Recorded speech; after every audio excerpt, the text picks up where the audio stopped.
Ikaw na baka dumadaan sa mahirap na panahon, iniisip kung may paraan ba para baguhin ang takbo ng mga bagay sa buhay mo. Paano kung sabihin ko sa iyo na may isang minamahal na santo na kilala sa pagiging malapit niya sa langit, na nag-iwan ng simpleng tip para magdala ng mas maraming balanse at kapayapaan sa tahanan? Sama-sama tayong sumisid sa inspiring na journey na tutungkol kay Padre Pio at isang lihim na maaaring magbigay ng liwanag sa iyong landas. Sa puso ng Italy, sa isang tahimik na baryo na tinatawag na Pietrelcina, ipinanganak ang isang batang lalaki na Francesco Forgione, na kalaunan ay naging Padre Pio, isang lalaking hinawakan ng banal mula pa sa murang edad.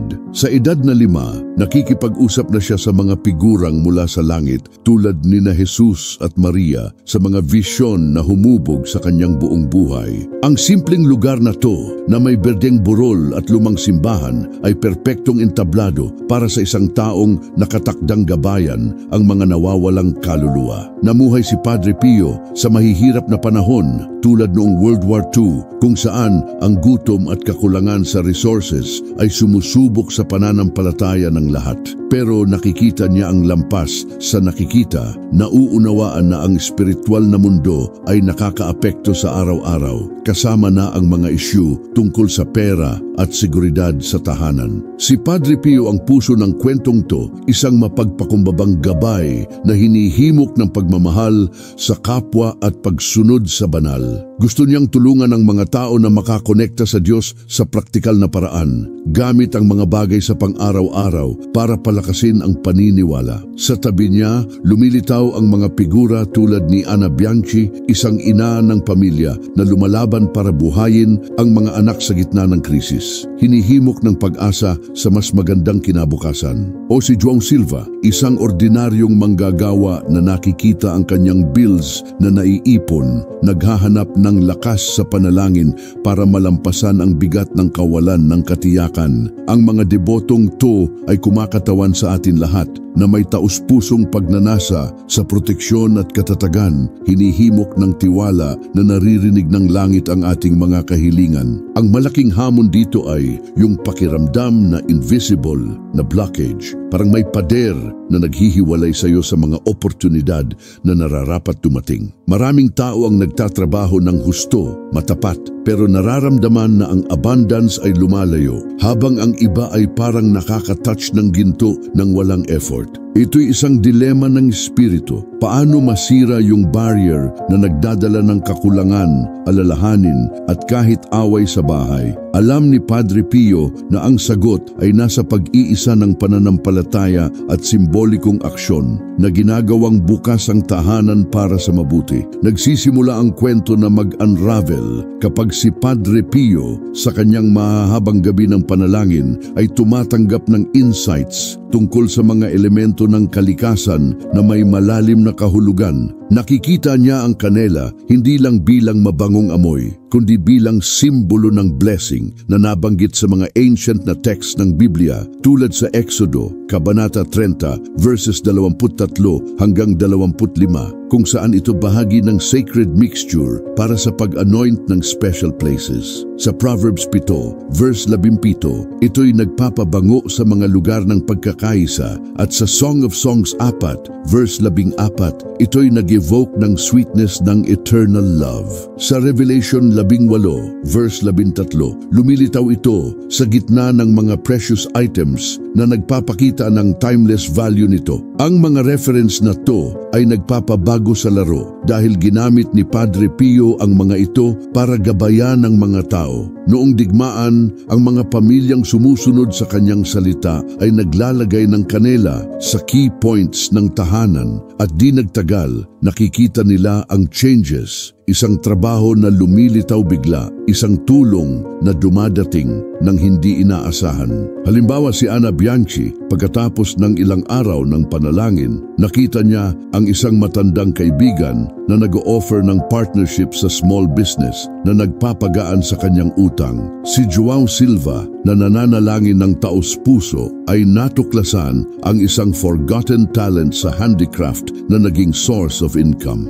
Ang mga moment na to ay nagpapakita kung paano ang active faith ay nag-a-activate ng bigger forces na naghahalo ng spiritual sa practical. Alam mo, ang pag-share ng mga kwentong to ay nagpapaisip sa akin tungkol sa'yo na nanonood ngayon. Kung nararamdaman mo ang connection kay Padre Pio, bakit hindi ka mag-subscribe sa channel? Sama-sama tayong mag-explore ng mga kwentong to na tumatama sa puso. Sabihin mo sa comments kung may experience ka na ganito o suggest ka ng topic tungkol sa santo na gusto mong makita dito. Ang iyong boses ay bahagi ng welcoming community na to. Tumitindi ang tension kapag nauunawaan natin na ang kanela na may welcoming smell ay lampas sa physical. Ang mga current studies ay nagpapakita na ang aromas tulad nito ay nag-i-improve ng mood at mental clarity na tumutulong na makita ang mga way out kung saan dati ay puro pader lang. Itinuturo ni Padre Pio na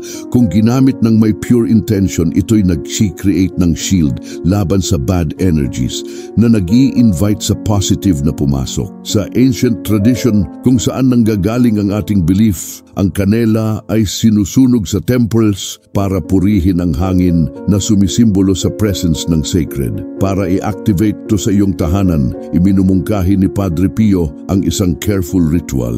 Piliin ang Biyernes sa hapon, bandang 3:00 o isang umaga ng linggo. Linisin ang bahay sa pamamagitan ng pagbubukas ng mga bintana na pinapapasok ang sikat ng araw habang binibigkas ang Psalm 23. Ang Panginoon ay aking pastol, wala akong magiging kulang. Ito'y naghahanda sa space na nag-aalis ng bigat ng nakaraan. Kumuha ng fresh powdered cinnamon, 4 na maliit na pot, isang clear candle. Sindihan ang candle at manalangin na humihingi ng tulong kay Padre Pio. O Padre Pio, matapat na kaibigan ng langit, tulungan mo akong buksan ang aking tahanan para sa mabuti. Na ang kanilang ito, nilikha ng Diyos, ay magdala ng balance at peace sa aking pamilya. Ilayo ang mga alalahanin at magdala ng liwanag. Ilagay ang kanela sa unang sulok malapit sa main door na sinasabi, i-consecrate ko ang sulok na to sa pagpasok ng mabuti na ang tahanan ay mapuno ng pag-asa. Sa ikalawang sulok, sumusunod sa clockwise, i-consecrate ko ang sulok na to sa pagbabantay laban sa masama na ang kapayapaan ay maghari dito. Sa ikatlo, i-consecrate ko ang sulok na to sa lakas at kalusugan ng lahat namin. Sa ikaapat, i-consecrate ko ang sulok na to sa pagkakaisa at pagmamahal sa bahay. Bumalik sa center, magpasalamat na parang nangyayari na, salamat Panginoon sa pagbabagong darating. Iwanan ng 7 araw, nananalangin araw-araw. Pagkatapos, ibaon ang kanela sa isang halaman na nagtatanim ng binhi ng bago. Ang mga salitang to ni Padre Pio ay nag-e-echo sa mga real testimonies. Isang balo na si Rosa Mendez na nahaharap sa loneliness at high bills ay sumunod sa ritual at di nagtagal ay nakatanggap ng news tungkol sa isang distant inheritance plus neighbors na tumulong ng may malasakit. Isang young father, si Pedro Costa, na nasa gilid ng desperation dahil sa unemployment ay nakita ang mga pinto na bumubukas para sa stable job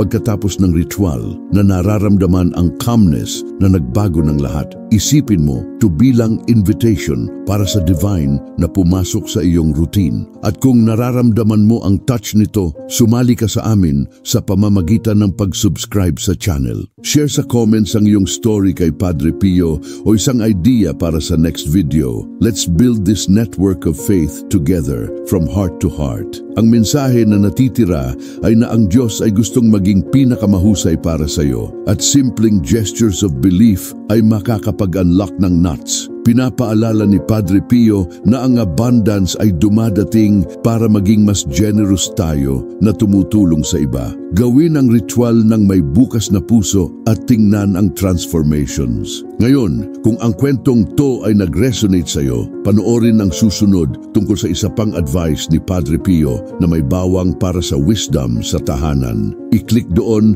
at ipagpatuloy ang journey na to. Pero wait, may mas maraming layers sa lesson na to. Si Padre Pio, sa kanyang moments of reflection sa konvento, ay nakikita ang kanela bilang link between earth and heaven na nagha-harmonize ng environment. Ang number 4 sa mga sulok ay nag-evoke ng stability tulad ng 4 winds o 4 faces of the moon na nagdadala ng completeness sa buhay. Sa mga panahon ng trial sa konvento, hinihiling niya sa mga brothers na maglagay ng kanela sa vases sa sulok ng kusina at donations ay dumadating bilang response. Ito'y hindi luck kundi faith in motion tulad ng sinasabi ng Biblia sa James 2 verse 17. Ang belief ay kailangan ng actions para mabuhay. Sa paggawa nito, hindi mo lang ini-invite ang mabuti, kundi binabago mo rin ang iyong internal view na nakikita ang chances kung saan dati ay obstacles lang. Tandaan na ito'y nag-a-add sa daily effort, sa planning at kindness sa kapwa. Sinasabi ni Padre Pio na ang mabuting natatanggap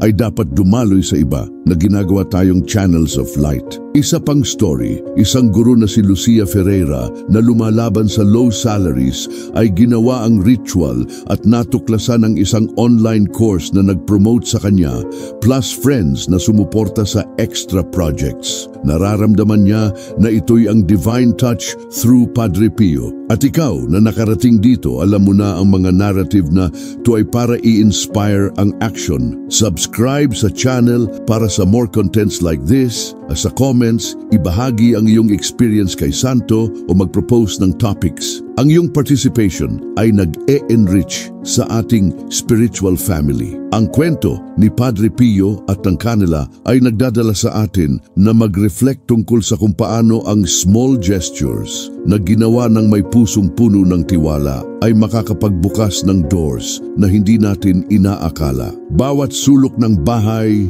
sa pagtanggap ng kanila ay nagiging pilar ng new spiritual foundation. Parang ikaw ay nagre-rebuild ng iyong tahanan na may foundations of hope. Ang ritual na to na itinuro ni Padre Pio ay hindi lang tungkol sa material prosperity, kundi tungkol sa pag-align ng iyong buhay sa divine will na nag-secrete ng space kung saan ang love, peace at abundance ay makakapag-bloom. Isipin natin ang isang babae na si Clara Sousa, isang baker sa small town na nahaharap sa difficult months. Ang orders ay bumaba at ang bills ng kuryente at tubig ay mabigat kaysa dati. Si Clara, na lumaki sa devout family, ay narinig ang advice ni Padre Pio mula sa isang friend. Pagod sa sleepless nights, worried sa future ng mga anak, nag-decide siyang subukan. With simple but firm faith, sumunod siya sa ritual na naglalagay ng kanela sa 4 corners ng kanyang bahay. Nananalangin ng may fervor habang humihingi ng intercession ng santo.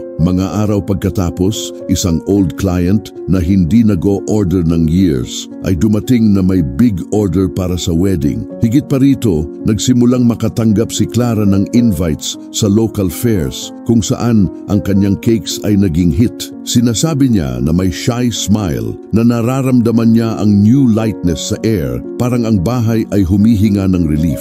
Ang transformation ay hindi lang financial, kundi nagdala rin ng harmony sa family na may less arguments at more moments of togetherness. Isa pang example ay si Miguel Torres, isang ride-hailing driver na nabubuhay sa pagbibilang ng coins para sa rent. Siya ay nawawalan ng paniniwala na iniisip na walang makakapagbago sa kanyang luck.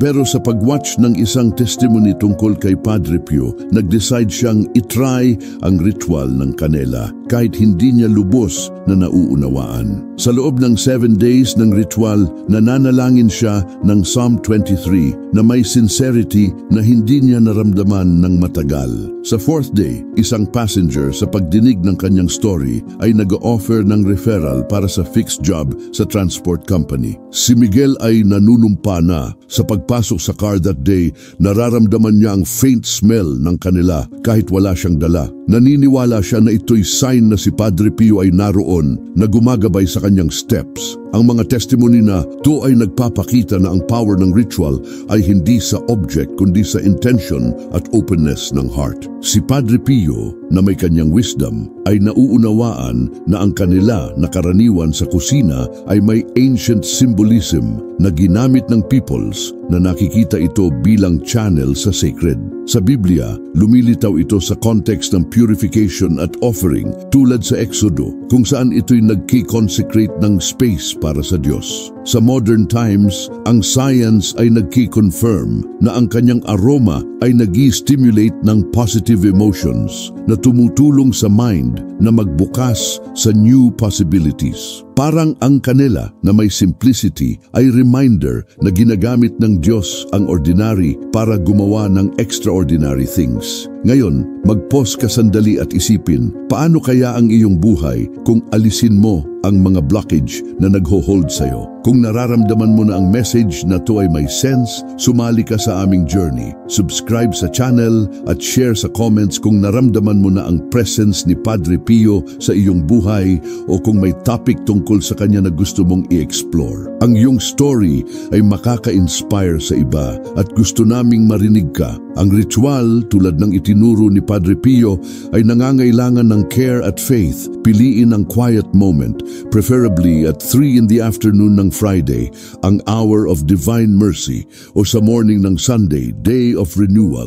Simula ng paglilinis ng iyong bahay, pagbubukas ng windows para mag-circulate ang air. Habang nagwawalis ng floor, bigkasin ng mahinahon ang Psalm 23. Ang Panginoon ay aking pastol, wala akong magiging kulang. Ang cleaning na to ay hindi lang physical, kundi invitation para alisin ang worries at buksan ang space para sa bago. Kumuha ng 4 small containers, pwede tampas o simple pots, at punuin ng powdered cinnamon, preferably fresh, para buhay ang aroma nito. Sindihan ang white candle sa center ng bahay at gumawa ng prayer from the heart. Padre Pio, ikaw na nakita ang langit ng malapitan, gabayan mo ako ngayon na ang bahay na to ay maging lugar ng peace, protected at blessed, na ang kanela na nasa iyong visions ay magbukas ng paths para sa mabuti.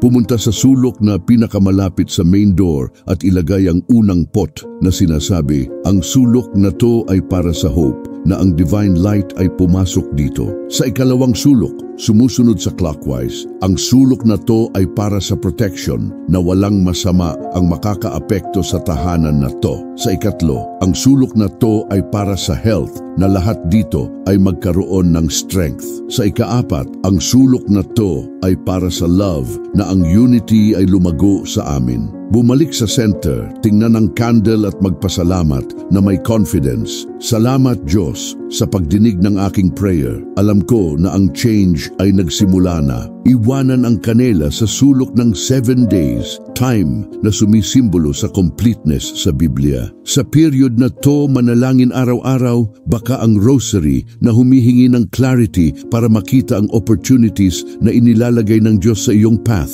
Sa 8th day, i-collect ang kanila at ibaon sa photo garden bilang sign na ang seed ng prosperity ay naitanim. Sinasabi ni Padre Pio na ang ritual na to na ginawa ng may faith ay parang bridge between human at divine na nag-activate ng blessings na reserved para sa iyo. Ang practice na to ay nagpapaalala sa Matthew 7, verse 11, kung tayo pa na may flaws ay gustong mabuti para sa mga mahal natin, imagine kung gaano kadami ang gustong ibigay ng Diyos sa atin. Pero hinihintay niya na tayo ay gumawa ng step na magpakita ng trust. Ang ritual ng kanela ay yung step, hindi sa magic kundi sa act of surrender. Tumutulong ito na baguhin ang way kung paano natin nakikita ang world, na makita ang doors na dati ay ignored. Si Padre Pio na may buhay ng prayer ay alam na ang spiritual ay nagmomold ng material at simpleng gestures ay makakapag-transform ng realities. Isipin mo si Donna Isabel, isang seamstress na halos hindi makabayad ng bills. Pagkatapos ng ritual, nagsimulang makatanggap siya ng orders mula sa neighbors para sa quick repairs. At isa sa kanila ay nag-refer sa kanya sa store na nangangailangan ng extra help. O si Rafael, isang young man na walang direction, ginawa ang ritual at weeks later nakuha ang internship na naglagay sa kanya sa path ng kanyang dreams. Ang mga story na to ay hindi tungkol sa impossible miracles, kundi tungkol sa kung paano ang faith ay nag-a-align tayo sa opportunities na prepared na ng Diyos. Kung ang mga salitang to ay nag-move sa'yo, sumali ka sa aming channel, subscribe at iwan sa comments ang iyong experience kay Padre Pio o isang idea para sa next video. Baka may story ka ng overcoming o gusto mong malaman more tungkol sa kanyang miracles. Ang iyong voice matters at together we can grow in this walk of faith. Ang itinuturo ni Padre Pio sa atin ay na ang prosperity ay hindi lang tungkol sa money, kundi sa living with purpose, sharing what we receive. Sinasabi niya na blessings na kept selfishly ay nawawala ang shine. Kaya sa paggawa ng ritual, humingi hindi lang para sa sarili, kundi para maging channel ng goodness, tumutulong sa mga nangangailangan. Sa ganito, ang abundance ay talagang dumadaloy na nakakatouch sa lahat sa paligid mo. At may more, nagiwan si Padre Pio ng other tips para sa tahanan, tulad ng ritual na may bawang na nagdadala ng wisdom at protection. Gusto mong malaman? I-click ang video na lumalabas sa screen at sumisid sa new story na to. Habang nagre-reflect ka tungkol sa practice na to worth remembering na si Padre Pio ay hindi nakikita ang kanila bilang end in itself, kundi bilang invitation para lumapit sa sacred. Namuhay siya sa time na ang Italy ay nahaharap sa crisis, na may families na lumalaban para makakain. Kahit ganun, naniniwala siya na hindi iniiwan ng Diyos ang kanyang mga anak at ginagamit ang simpleng elements tulad ng kanila para ipakita na ang divine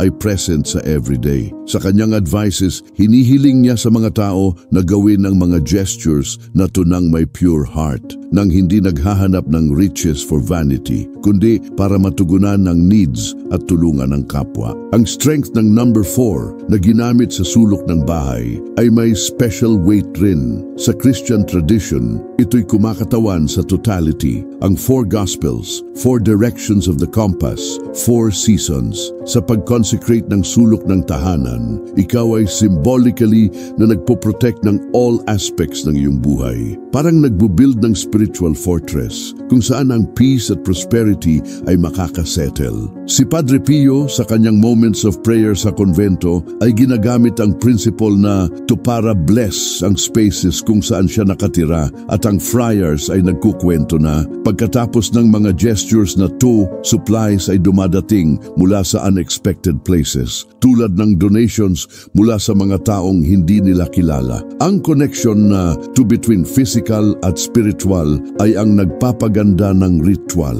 Kapag inilagay mo ang kanila ng may faith, ikaw ay nagsasabi sa universe, handa na ako para tanggapin ang inihanda ng Diyos. At ito'y nagbabago hindi lang ng environment, kundi ikaw mismo. Ang science ngayon ay nag-e-explain na aromas tulad ng kanila ay nagka-calm ng mind, nagre-reduce ng stress at nagbubukas ng space para sa clearer decisions. Si Padre Pio na may divine intuition ay alam na to at ginagamit ang knowledge na to para gabayan ang mga tao sa more fulfilling life. Isipin mo si Sofia Almeida, isang housewife na nabubuhay sa tight budget, always worried sa monthly bills. Pagkatapos marinig tungkol sa ritual, nag-decide siyang subukan kahit may konting doubt. Sa loob ng 7 days, habang nananalangin, nararamdaman niya ang new clarity. Sa 6th day, isang friend ay tumawag para tulungan siya sa event at ang extra pay ay sakto na nag-cover ng bill ng kuryente na nag-aalala sa kanya. Sinasabi ni Sofia na ang biggest miracle ay ang peace na bumalik sa kanyang bahay, na may calmer kids at more present husband. Naniniwala siya na tinulungan siya ni Padre Pio na makita ang nasa kanyang reach na. O isipin si Andre Lima, isang freelancer na nahaharap sa months without fixed work. Ginawa niya ang ritual kasama ang wife, nananalangin together sa first time sa years. Di nagtagal, nakatanggap si Andre ng call mula sa old colleague na nangangailangan ng help sa project. Ang work ay hindi lang nagbayad ng debts, kundi nagbukas ng doors para sa other contracts. Sinasabi ni Andre na ang kanela ay parang may special energy, parang si Padre Pio mismo ay naroon na nag-whisper na everything will be okay. Ang mga story na to ay nagpapakita na ang ritual ay more than a method, it's a bridge to trust. Tumutulong ito na lumabas sa fear at pumasok sa state of gratitude kung saan ang solutions ay lumalabas. Tulad ng sinasabi ng Biblia sa Matthew 8, verse 13, mangyari sa iyo ayon sa iyong pananampalataya. Namuhay si Padre Pio sa truth na to at ini-invite tayo na mabuhay rin ito. Kung ang message na to ay tumatama sa iyong heart, sumali ka sa aming channel. Subscribe ngayon at iwan sa comments ang iyong story kay Padre Pio. Baka isang moment na naramdaman mo siya malapit o isang idea para sa next video. Ang iyong participation ay gift para sa amin lahat at together we can build a community of faith and hope. Ang final lesson ni Padre Pio ay clear. Gustong makita tayo ng Diyos na lumago, pero kailangan nating gumawa ng first step. Ang ritual ng kanila ay yung step, isang simpleng way para ipakita na nagtitiwala tayo sa divine providence. Hindi ito nagre-replace ng honest work or generosity sa iba, kundi nagse-complement na nagke-create ng environment kung saan ang blessings ay makakadaloy. Sa paggawa nito, tandaan na humingi ng may humility, hindi sa greed, kundi para mabuhay ng may dignity at tulungan ang nasa paligid mo. Kaya, paano kung simulan mo ngayon? Kunin ang kanila, buksan ang iyong heart at hayaan si Padre Pio na gabayan ang iyong steps. At huwag mong palampasin ang aming next video kung saan pinag-uusapan ang ritual na may bawang na nagdadala ng wisdom sa tahanan. I-click sa screen at ipagpatuloy with us. Ngayon, let's deepen a bit more. Si Padre Pio na may buhay na marked ng sacrifices at miracles ay nauunawaan na ang faith ay nangangailangan ng action para mabuhay. Hindi niya pinangako ang easy riches kundi open paths ni Diyos. Ang kanela sa context na to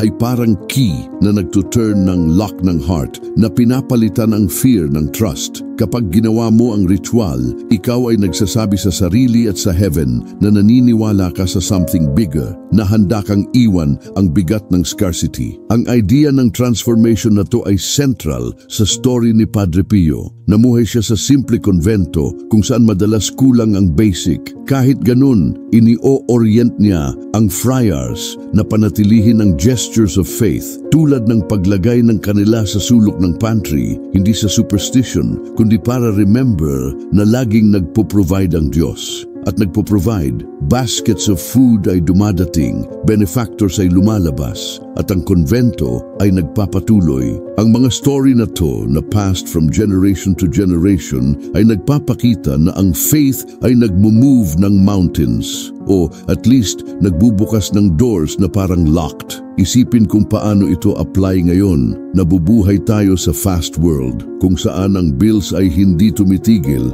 at uncertainties ay kumakatok. Pero pinapaalala ni Padre Pio na hindi tayo alone. Ang ritual ng kanela ay way para mag-stop, huminga at mag-trust. Tumutulong ito na mag-create ng sacred space sa home kung saan ang family ay makakagather, kung saan ang worries ay nagbibigay daan sa hope. At hindi lang tungkol sa money. It's about health, harmony, about feeling na ang Diyos ay present sa details. Isipin ang story ni Beatrice Gomez, isang nurse na nagtatrabaho ng long shifts pero halos hindi makabayad ng tuition ng anak. Disheartened, narinig niya ang ritual sa church conversation. Nag-decide siyang subukan kahit walang big expectations. Sa loob ng 7 days, habang nananalangin, nararamdaman niya ang new clarity. Sa end ng week, isang colleague ay nag-refer sa kanya para sa well-paid extra shift at ang hospital ay nag-offer ng partial scholarship para sa kanyang anak. Sinasabi ni Beatrice na ang biggest gift ay ang recovering ng faith sa better days, something na nawala sa kanya sa rush ng life. Isa pang case ay si Daniel Costa, isang carpenter na nakita ang kanyang clients bumaba pagkatapos ng crisis sa city. Siya at ang wife Mariana ay ginawa ang ritual together, nananalangin kasama ang young kids around the candle. Mga araw pagkatapos, si Daniel ay tinawag para sa big project sa school na hindi lang nagbayad ng bills, kundi nagdala ng new clients. Sinasabi ni Mariana na ang house ay parang lighter, parang isang cloud ay lumabas. Naniniwala sila na tinulungan sila ni Padre Pio na makita ang value ng teamwork at mutual trust. Ang mga examples na to ay nagpapakita na ang ritual ay invitation para magbago ng perspective. Inilalabas tayo nito sa cycle ng worry at inilalagay sa state ng gratitude kung saan ang opportunities ay nagiging more visible. Si Padre Pio na may wisdom ay alam na ang human heart ay nangangailangan ng symbols para makakonekta sa divine. Ang kanela na may warm aroma ay yung symbol, reminder na ang Diyos ay nasa details, sa smells ng daily, sa whispered prayers. Kung ang message na to ay nagmamove sa'yo, sumali ka sa amin. Subscribe sa channel at iwan ang comment na nagkukwento kung tinuch ni Padre Pio ang iyong life o suggesting a topic para i-explore together. Ang iyong story ay makaka-light ng someone else. At gusto naming build this chain of faith with you. Ang ritual tulad ng itinuro ni Padre Pio ay method of surrender. Hindi ito nagpo-promise ng instant miracles, kundi nagbubukas ng paths. Maaari mong simulan na mapansin ang small changes. Isang new idea para kumita, isang conversation na nag-lead sa opportunity, o simply a peace na nagpapahusay sa pagtulog. Ang Biblia sa James 2, verse 17 ay nagpapaalala na ang faith without works is dead. Ang ritual ay yung work, a concrete step na nagsasabi, naniniwala ako. At si Padre Pio ay hindi tumitigil sa kanila. May other advices siya, tulad ng ritual na may bawang para magdala ng clarity at protection sa tahanan. Gusto mong malaman kung paano? I-click ang video na lumalabas sa screen at sumisid sa new story with us. Habang nagre-reflect ka tungkol sa practice na to, important to remember na si Padre Pio ay hindi lang nagtiteach ng rituals, kundi a way of living. Naniniwala siya na bawat tao ay may calling para maging light sa world at ang prosperity, kung well used, ay tool para rito. Ang kanila na may ancient symbolism ay nagko-connect tayo sa truth na to. Lumilitaw ito sa Biblia bilang valuable gift na ginamit para honor the sacred at dinala ito ni Padre Pio sa everyday na nagpapakita na ang divine ay reachable. Sa difficult times ng World War II, kapag ang Italy ay nahaharap sa scarcity, inio-orient ni Padre Pio ang families na panatilihin ang faith alive. Alam niya na ang desperation ay makakapag-blind, pero simpleng ritual ay makaka-rekindle ng hope. Ang families na sumusunod sa kanyang advices ay nagkukwento ng open doors, isang relative na tumutulong sa supplies, isang job na lumalabas bigla. Ang mga story na to ay hindi fairy tales, kundi examples kung paano ang faith ay nag-a-align tayo sa plan ni Diyos. Ngayon, sa ating lives, ang ritual ng kanila ay invitation para mag-stop at mag-trust. Nagpapaalala ito na nakikita ng Diyos ang ating struggles, tulad ng sinasabi sa Matthew 7, verse 11, kung tayo na may limitations ay gustong mabuti para sa mahal natin, gaano pa kaya ang Diyos gustong mag-bless sa atin? Ang kanela na may calming aroma ay symbol nito, a way para sabihin sa heaven na handa tayo para tanggapin. Isipin si Laura Mendez, isang hairdresser na halos magsara ng salon dahil sa lack of clients. Pagkatapos ng ritual, nagsimulang makatanggap siya ng orders mula sa brides para sa hairstyles, something na hindi niya na-explore dati. Ang salon ay lumago ulit at si Laura ay nagsimulang tulungan ang local NGO na nagdo-donate ng part ng earnings. Sinasabi niya na tinuruan siya ni Padre Pio na makita ang money hindi as end, kundi as means para gumawa ng good. O si Gabriel Santos, isang student na lumalaban para bayaran ang studies. Ginawa niya ang ritual kasama ang mom na nanalangin ng may faith na hindi niya naramdaman ng matagal. Weeks later, nakuha niya ang partial scholarship at part-time job na fit sa kanyang schedule. Naniniwala si Gabriel na ang kanela ay reminder na nagka-care ang Diyos sa kanya kahit sa moments of doubt. Ang mga story na to ay nagpapakita na ang ritual ay more than a physical act. Tumutulong ito na baguhin ang way we think, lumabas sa fear at pumasok sa trust. Sinasabi ni Padre Pio na ang true prosperity ay yung nagpapaganda sa atin na mas generous, mas connected sa iba. Sa paggawa ng ritual, humingi hindi lang para sa needs mo, kundi para sa strength na tulungan